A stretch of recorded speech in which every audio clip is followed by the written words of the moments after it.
महाविकास आघाडीचा चेहरा झालेल्या ठाकरेंनी उपमुख्यमंत्री देवेंद्र फडणवीस यांच्याबद्दल खळबळजनक दावा केलाय।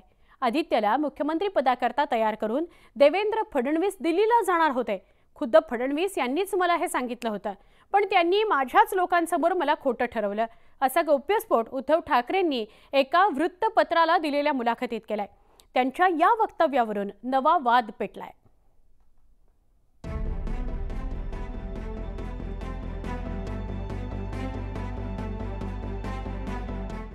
लोकसभा निवडणूक प्रचारात जुने राजकीय मुद्दे पुन्हा एकदा चर्चेत आले आहेत। 2019 मध्ये शिवसेना भाजप युतीत ठरलेल्या कथित सत्ता वाटप सूत्रावरून पुन्हा एकदा राजकीय दावे प्रतिदाव्यांचा धुरळा उडालाय।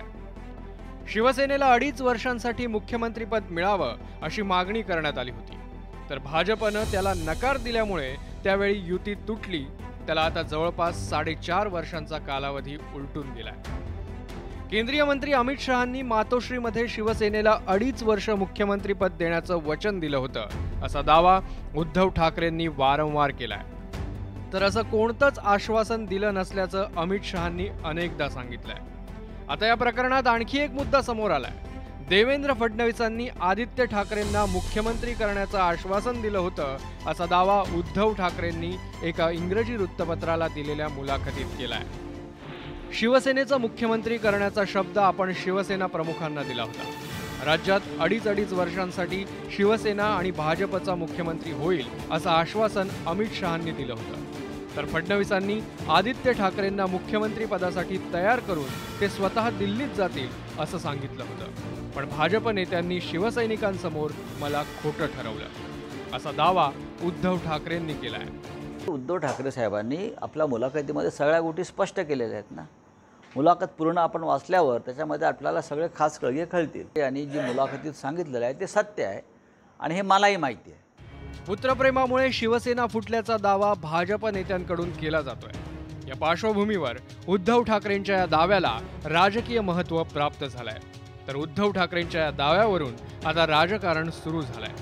शरद पवारांनी उद्धव ठाकरेंच्या सुरात सूर मिसळत भाजपवर टीका केली आहे। त्यांचं दोघांचं काय ठरलंय मला माहिती, पण ठरलं असेल तर ते फायदा नाही तर ते योग्य नाही।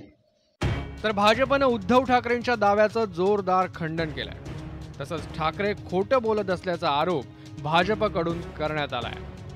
खोटं बोलण्याचं एक परिसीमा असते, खोटं बोला पण रेटून बोला। त्यांना मुख्यमंत्री व्हायचं होतं, ते शिवसेना भाजपच्या गठबंधनमध्ये मुख्यमंत्री त्यांना होता आलं नसतं, म्हणून त्यांनी खोटं सांगितलं की आमची चर्चा झाली अमित भाईंच्या बरोबर, परंतु अमित भाईंनी क्लिअर स्पष्टपणे अशा गोष्टीला नकार दिलेला आहे। त्यामुळे खोटं बोल पण रेटून बोल ही त्यांची संस्कृती आहे। 2019 मध्ये राज्यात मोठी राजकीय उलथापालथ झाली। विधानसभा निवडणुकीनंतर शिवसेना भाजप युतीत दुभंगली। सत्ता वाटपाच्या साठमारीत शिवसेनेनं युतीतून बाहेर पडण्याचा निर्णय घेतला आणि काँग्रेस राष्ट्रवादी काँग्रेसच्या साथीनं राज्यात महाविकास आघाडीचं सरकार स्थापन केलं। अमित शहांनी मुख्यमंत्री पदाचा शब्द मोडल्याचा दावा उद्धव ठाकरेंनी त्यावेळी केला होता। खरं तर त्यानंतर अमित शहा आणि उद्धव ठाकरेंकडून याविषयी दावे प्रतिदावे केले गेले, पण या दोन्ही नेत्यांमध्ये बंद दरवाजाआड नेमकं काय ठरलं होतं हे त्या दोघांनाच ठाऊक। पण आता या दाव्यात फडणवीसांची भर पडली आहे। उद्धव ठाकरेंनी देवेंद्र फडणवीसांचं नाव घेऊन केलेल्या या दाव्यामुळे नवं राजकीय वादळ निर्माण होण्याची शक्यता निर्माण झाली आहे। Bureau report, news 18 Lokmat.